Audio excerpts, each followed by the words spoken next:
The Diamond K Show on fire-tv.com. Radio on Fire. Now, I was hoping that they did not have Donald Trump at the NABJ. They invited Donald Trump to this conference in 2020. He declined to come. He did not think that it was important. He did not think that it was something worth doing. So he didn't do it. And for some reason, Black people, many of us have this desire to be accepted. We want people to like us. So we tolerate disrespect. It happens. I don't like to see it happen, but it happens. That's why Black people treat Black politicians worse than anybody. That's why Black people are the worst patrons in Black businesses. And this is just more of the same. So today, Donald Trump came to Chicago, and this is a place that he's called embarrassing, a city that he likened to a war zone, right? And like many cities, it's got problems. I don't think there's any city in America that doesn't have a problem, something that could be fixed. So Donald Trump is in a room full of Black journalists, and he celebrated the elimination of affirmative action in this room full of Black journalists, so-called smart people. My sister was one of the people in the room. And I told her I didn't agree with Trump going. She said she wanted to hear what he had to say, but you knew what he was going to say. You already knew what he was going to say. But journalists, so-called smart people, the good folks over at the NABJ thought that it was a good idea because they want to be accepted by mainstream media. And so they thought that it was a good idea to invite the criminal convicted of numerous felonies. To be clear, we're talking about the former president, Donald Trump. So they invited him after he turned them down in 2020. Now, yes, Clinton's gone and Bush is gone, Obama, all of that. Wonderful. But you already invited him. He turned you down in 2020. Joe Biden interviewed. He did it, remotely. This is during COVID. Kamala Harris was invited. However, she did not attend. She had to do the funeral for Sheila Jackson Lee in Texas. She asked if she could do it remotely. They told her no, of course not. But they platformed Donald Trump. Now, as I said, no surprise what he said. No new things did he bring up.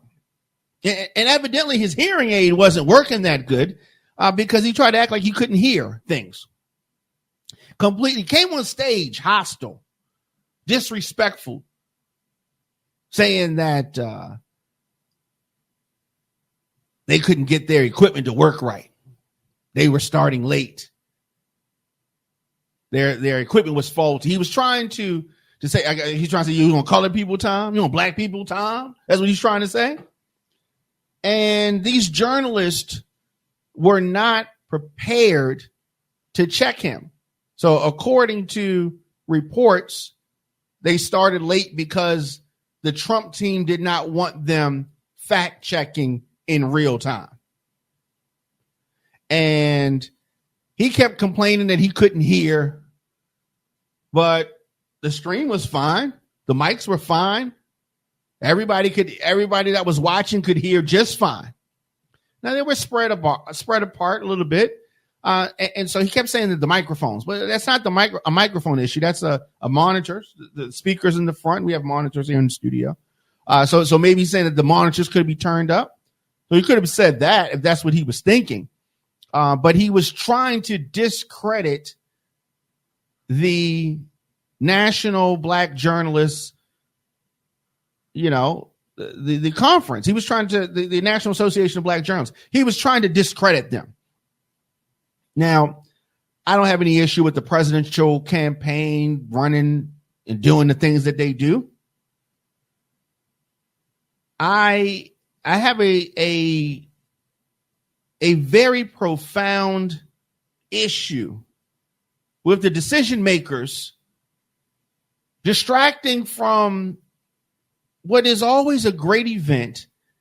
They wanted to sneak and hide and keep it a secret that Trump was going to be there, announcing it the day before, because they knew it was wrong. They knew it was going to get a reaction from people that was negative. Now, I almost went this year. So glad that I didn't go. So glad. The convention, the organization was used by Trump and his MAGA cronies. Used. He wasn't there to try to make any converts of the black journalists in the room. That's not why he attended. He didn't think that he was going to get any more black votes. He went there to mock the journalist. He went there to tell his MAGA folks, hey, watch this. I'm going to go down here with these black people. But watch this. So they think this was funny, right? He was there to embarrass the black journalists that were there. And many black people in whole. That's what he was there to do. He was there to make a mockery. Make a mockery. He didn't answer questions. He didn't do any of the things that he was supposed to do that you would think that he would do. It's like Lucy Linus with the football. We always want this acceptance. For what? He had already disrespected the event previously. And they don't know. They always think he's going to make this pivot. They always think he's going to make some kind of change. He's going to be who he is. That's what he is. He's a liar. He's a liar. Oh, he told many lies. But the NABJ leaders decided to platform a person who has insulted the convention's host city, who's insulted its residents. In previous proclamations, Trump said, threatened, suggested use of the military to address Chicago's crime, and insinuated that it could be eradicated in a day. Trump's downplayed the racism, the redlining, the decades of disinvestment that create the city's cycle of violence and poverty. Yeah. So they platformed this guy. Was it their intention that they were going to hear Donald Trump outline some plans for black families? Maybe he's going to try to strengthen black families. Did they think that they were going to hear his plans for education in black communities or job opportunities in Chicago's poorest zip codes? Is that what these so-called smart people at the NABJ, is that what they thought they were going to get from Donald Trump? Because if that's what you thought you were going to get, surprise, that's not what happened. That's not what happened. Now, as a journalist, as a media personality, I applaud difficult conversations. I understand that difficult conversations are necessary. Necessary. I often hear folks with their both sides arguments. the whataboutisms, because that's all he does is lie and whataboutisms. You ask a question, why did you do this? What about such and such? They did that. Why did you do this? What about that? Nobody happened to that. You know, that whole thing. And, you know, the National Association of Black Journalists as an organization for the remainder of this campaign cycle will be leveraged as a very thin example of outreach. There on social media, you can see the many clips of Trump and, you know, his just foolishness. This last minute, huge scheduling change with no opportunity for input. They had Harris Faulkner on the stage, a Trump, you know, flunky from Fox News. Just dismissive, poor excuse. Just an unpopular decision. You saw on social media, if you were checking yesterday, the backlash that came when this was announced. The backlash because it should have never happened. Should have never happened.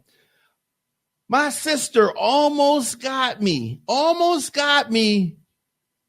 to start membership with the NABJ. Almost, like I was almost there.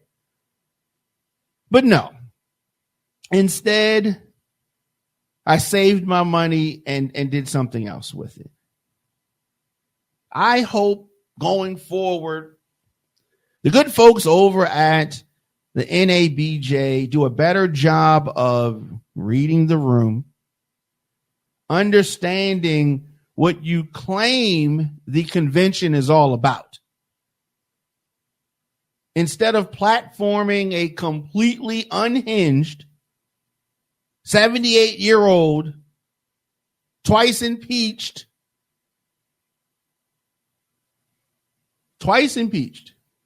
criminal,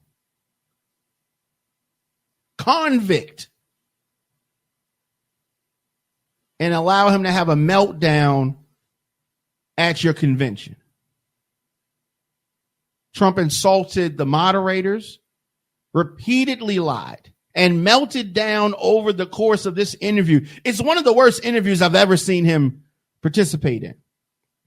And it was cut short by his campaign. That's how much of a train wreck it was. They said that he was going to do an hour. He didn't do an hour. They did like 40, 45 minutes. It was full of lies. Full of lies. I don't even know where to begin, aside from the fact that he touched the stage with disrespect. Touched the stage. Hostile. Claims, of course, and you've heard him say this before, claims that he's the best president for black people since Abraham Lincoln, and suggested that Kamala Harris used her race to help get elected. That's what he claims. Claims that she used her race to help get elected. Isn't that classy? Came out swinging. He came out swinging. Very explosive interview before a largely black audience. He repeatedly went after the black women journalists and suggested that his supporters, of course, who were convicted in connection with the January 6th attack on the Capitol, of course, were innocent. He defended them. That's nothing new. Claimed to be the best president since Abraham Lincoln. Refused to answer if his running mate, J.D. Vance, would be ready on day one. He claimed, and I said it was 45 minutes. It's more like 34 minutes. But like I said, it was cut short, apparently, at the instruction of Trump's campaign. And from reports, audience members were left stunned. It was a very unusual interview. Very unusual interview. He avoided answering questions that were important to the group of people that he was sitting in front of. But the so-called smart people that are in charge of the conference thought this was a good idea. His motive, I suppose, was to explain his agenda. I don't even know why he went, honestly. It was not a good look. It was not a good look. And I think that it would have probably been better suited for one person to conduct the interview. The ladies talked over each other, trying to get their questions in. And he didn't want to answer any questions, really. Within moments of taking the stage, the former president began arguing with ABC News senior congressional correspondent Rachel Scott. Now, she came with good questions, and maybe she practiced them in the mirror the night before. She tried to do follow-up. But you have to handle folks like him in a certain kind of way. And Harris Faulkner from Fox News, she was on stage to run interference, which she did. The three black journalists, ironically, are in a demographic that Donald Trump has frequently attacked. I don't think he likes women, and I know he doesn't like black women. He said, when he first sat down, after she asked the first question, first of all, I don't think I've ever been asked a question in such a horrible manner. A first question. You didn't even say hello. How are you? Are you with ABC? Because I think they're a fake news network, a terrible network. Yeah. His ego, his little feelings were hurt. And they said hi when he first got there. Said it's a nasty question. That's what he said to Hillary Clinton. You're just a nasty woman. Anytime some woman asked him something that's difficult, his little ego gets hurt. His little ego gets hurt. He verbally abused journalists. Back in 2018, the NABJ president, Sarah Glover, slammed Trump for his treatment, his comments towards April Ryan, Abby Phillip, Yamiche Alcindor. But they had him here at their conference, trying to be accepted. Interesting. Claims, as you've heard many times, of being the best president for black folks since Abraham Lincoln. Yeah. Said that the panel's organization could not get their equipment to work. Trying to minimize black people. There was a bigger message, an undercurrent that he was trying to display for his MAGA minions who had, was checking for him. Checking for him. Trump also wasted little time calling into question the racial background of the vice president. Said that she's always of Indian heritage, and she was only promoting the Indian heritage. I didn't know she was black until a number of years ago when she turned black, he said. And now she wants to be known as black. So I didn't know, is she Indian or is she black? Trump said, asked to respond to Republicans. And this wasn't a question about the DEI hire.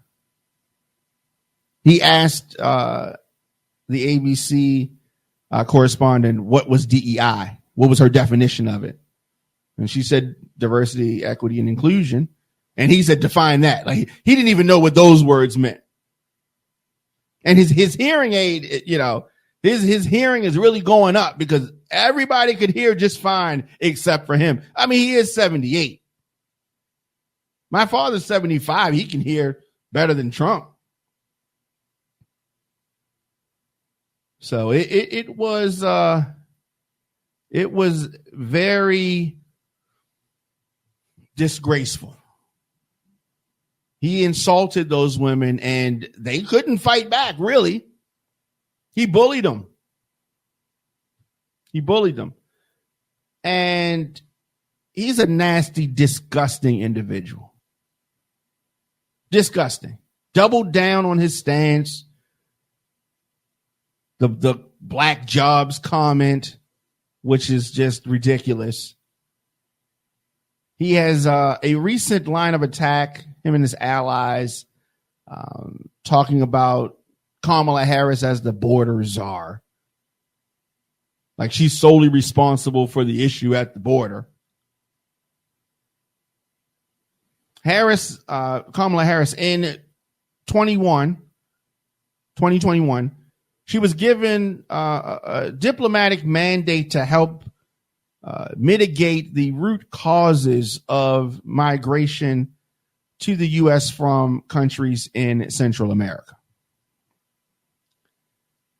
When asked if J.D. Vance would be ready on day one, following a very tough week for the very weird presidential pick, Trump did not even answer that question directly. He didn't even answer that. He said that I've always had great respect for him and for the other candidates too. Historically, the vice president in terms of the election does not have any impact, Trump said. That is just completely untrue. Anybody remember Sarah Palin?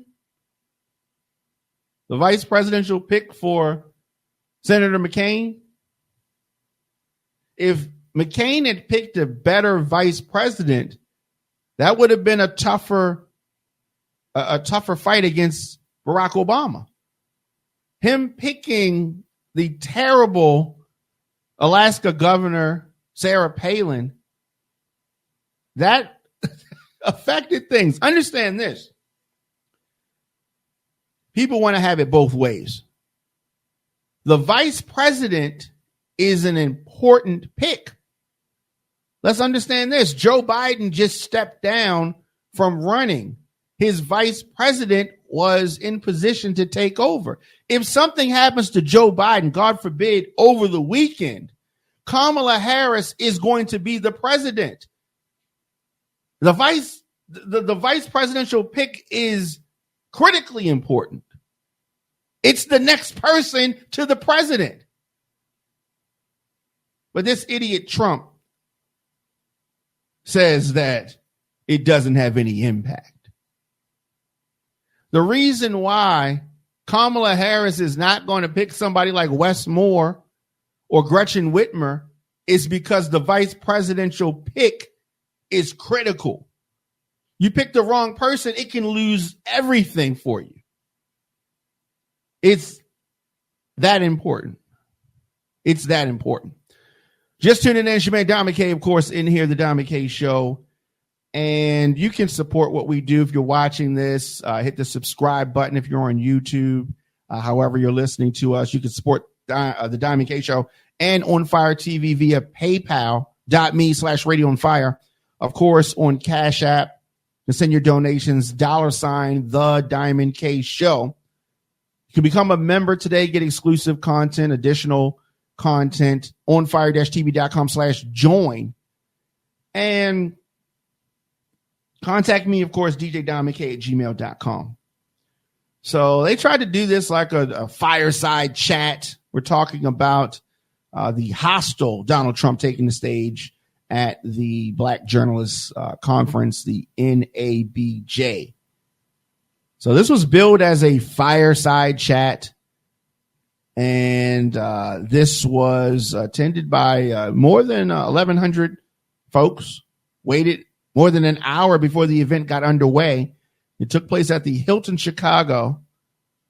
Some listened intently with their phones held up to photograph those heated exchanges.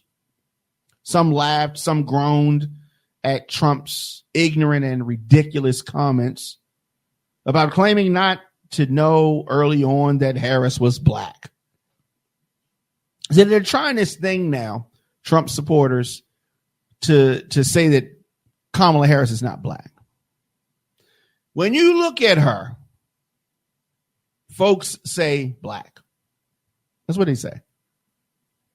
You just saw her walking down the street. That's what you would think. You would think she was a light-skinned black lady. But I don't know.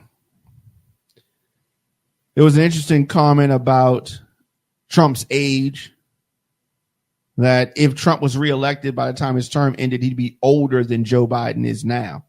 Then, of course, he had all these excuses. But to say that Donald Trump is weird is an understatement. The racism, the sexism, that's not weird. That is terrible. That is awful. That is awful. It's disgusting. Trump's appearance at this conference set off controversy even before he took the stage. Even before he took the stage. It was a mistake. Their conference has been minimized and it's going to be ridiculed. They're going to have Kamala Harris, according to reports, either in person or virtual sometime in September. They're able to work that out. But a lot of black journalists yesterday condemned the former president even getting an invitation. I'm very surprised that they gave him a platform. Now, others defended the decision, saying there was an opportunity and the duty for journalists to interview a presidential candidate regardless of how they felt about him. And regardless of how he treats you and your platform, you want to be accepted that much. I think it is the single dumbest and worst decision in the history of the NABJ. Whoever made this call is an idiot. And I would say it to their face. So it was consistent with who Trump is. Trump is going to go places that are not necessarily his comfort zones. He may understand the value of having these conversations, but he's not going to make the most of the opportunity. He's not going to change. He's not going to pivot. He's not going to become more presidential or more professional or even more human-like. No, he's not going to do it. This is who he is. Let me know your thoughts, of course, in the comment section, Instagram, Facebook, Twitter, LinkedIn, TikTok, at The Diamond K Show. Let's do this. Take a quick break, and we're going to come back with more of the show after this. Baltimore, Baltimore, Baltimore, Baltimore. August the 3rd. Have you heard? The entire city is buzzing about the citywide all-white affair. That's right, and it's going down at the hall located inside Maryland Live. Baltimore, this party is going to be lit. You come up from 9 p.m. to 2 a.m. You can eat, drink, dance, or gamble. We're going to shut the city down. This is one of the biggest and luxurious venues that you will ever want to party in. And it's not just going to be a movie. It's going to be live at Maryland Live. Tickets right now are $60 in advance and more at the door. Tables, seating 10 people at $600. Not only that, we also got a VIP ticket. The VIP ticket is $160, and that comes with special seating as well as free food and 2 hours of top shelf open bar. Ticket locations, Eventbrite. Or you can visit M&K Music Warehouse located in Sky Security Square Mall right across from Cinnabon. Or you can go to Silver Star Restaurant located at 801 Bonaparte Avenue. Or you can call me, the legendary DJ Terry T, 443-953-1966 to get your tickets And if you need a ride there and back, we have a party bus. That's right. Baltimore, if you need to ride, call me right now and I'm going to set you up with the party bus. A portion of the proceeds will go back into the community to help serve the underserved community. That's right. We're talking about the homeless people and underprivileged kids and more. You got to be there!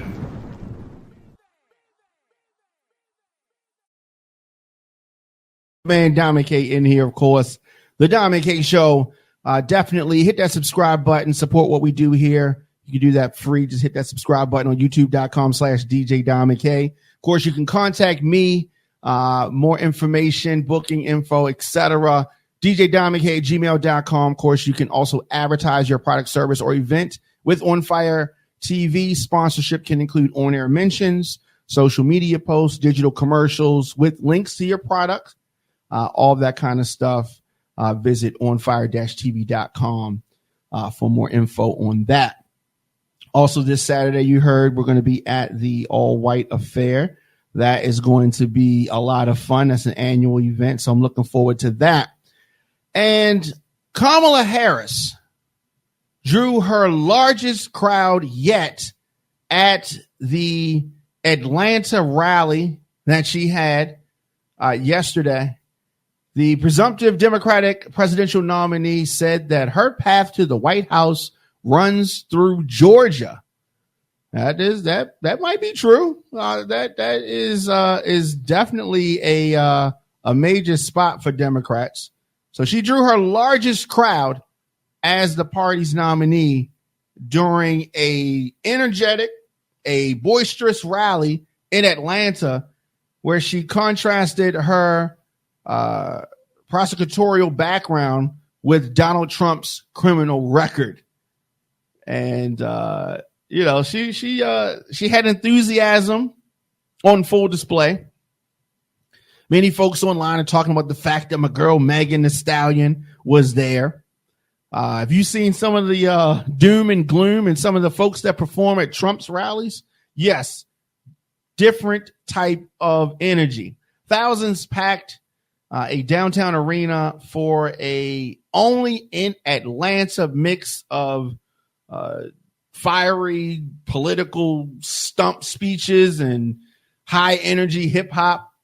It was something to get the young people involved, something to get a demographic that was not excited about Joe Biden. Not excited about Joe Biden. And Kamala has come and just breathed new energy into this Democratic Party.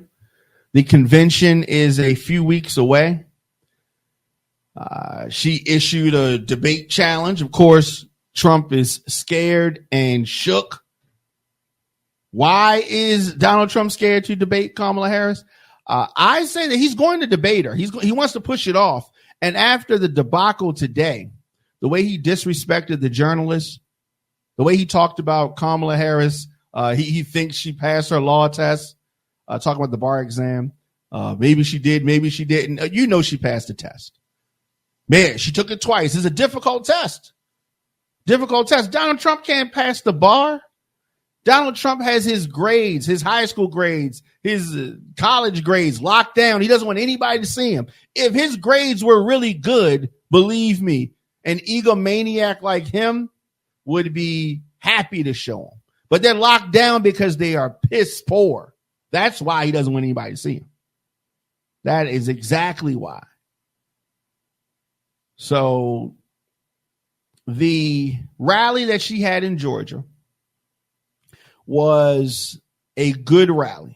And a lot of folks, like I said, are online, us, talking crazy about it, being ghetto, this or that.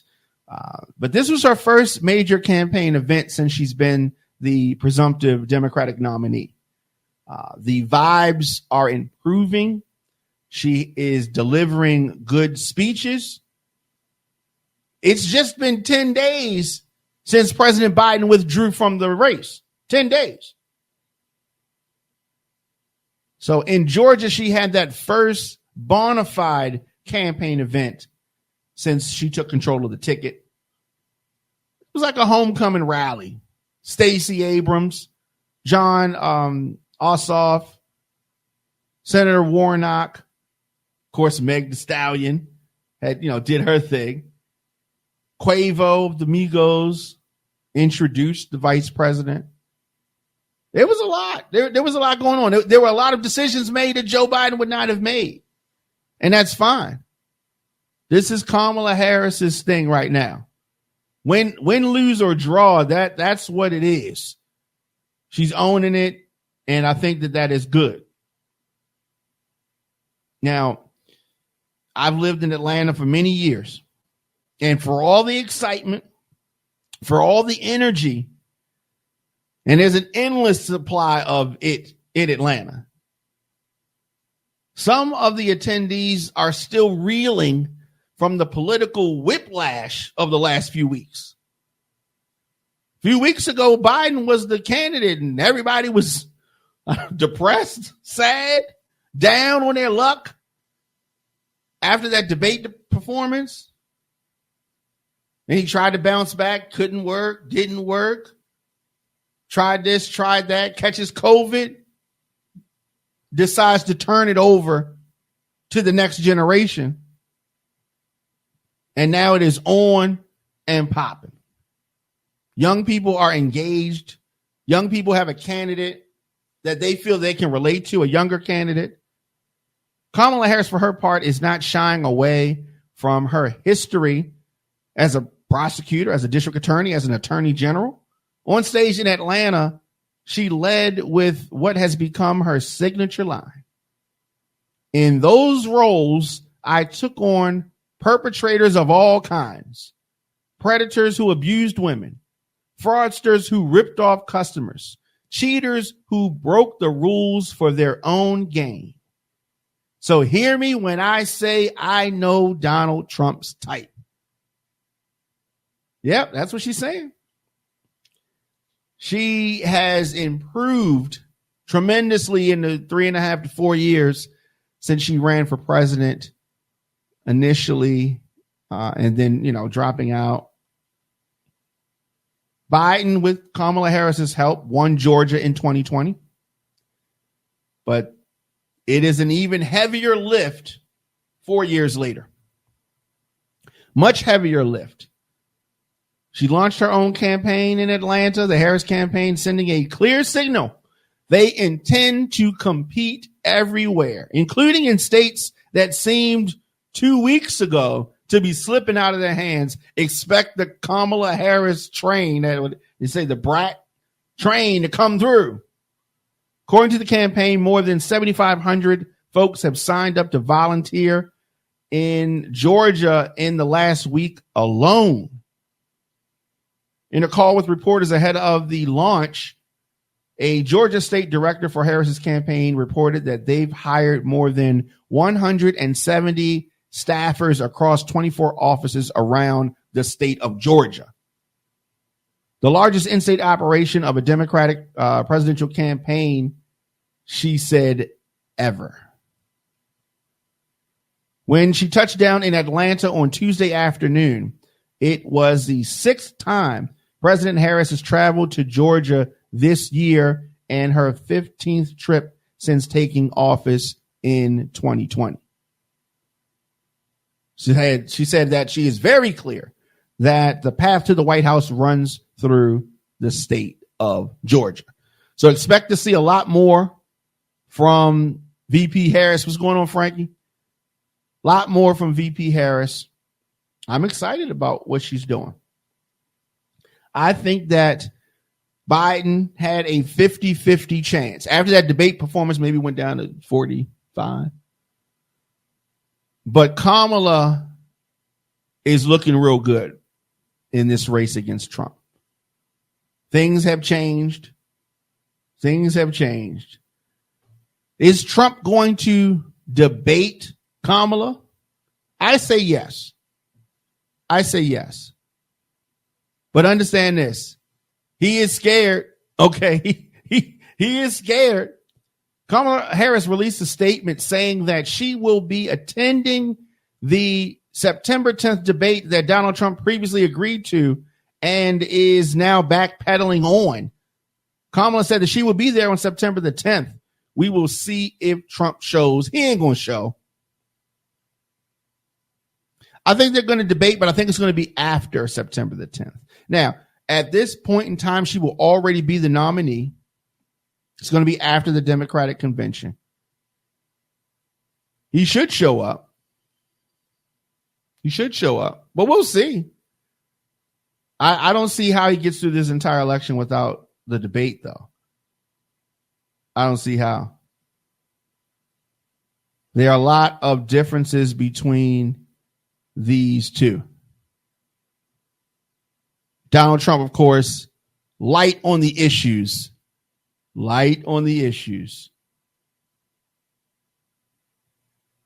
On tax cuts, Trump says that you are all people that have a lot of money. I know 20 of you and you're rich as hell. We're going to give you tax cuts. This is what he told donors. We're going to give you tax cuts. That's what he said to the donors. No surprise there, right? VP Harris said that there's no reason why billionaires should be paying a lower federal tax rate than a teacher, a sanitation worker, or a nurse. Many people that I see online, rappers, ironically, I've been talking to this Trump supporter, very adamant Trump supporter. And she said that, you're going to be voting for Kamala Harris, And I said, well, you're going to be voting for Trump. And then she reminded me, while she's this Trump supporter, she can't even vote. Many Trump supporters that are online talking greasy are not registered to vote, don't plan on voting, never voted, but they just like to talk on social media. Keep on talking, Trump supporters who can't actually vote.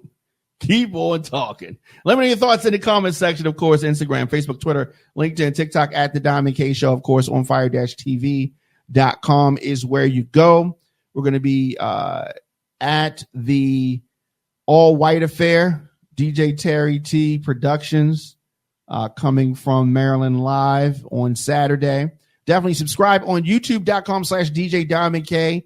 Very easy to do that. A free way that you can support what we do here. Contact me for any booking info, djdiamondk@gmail.com.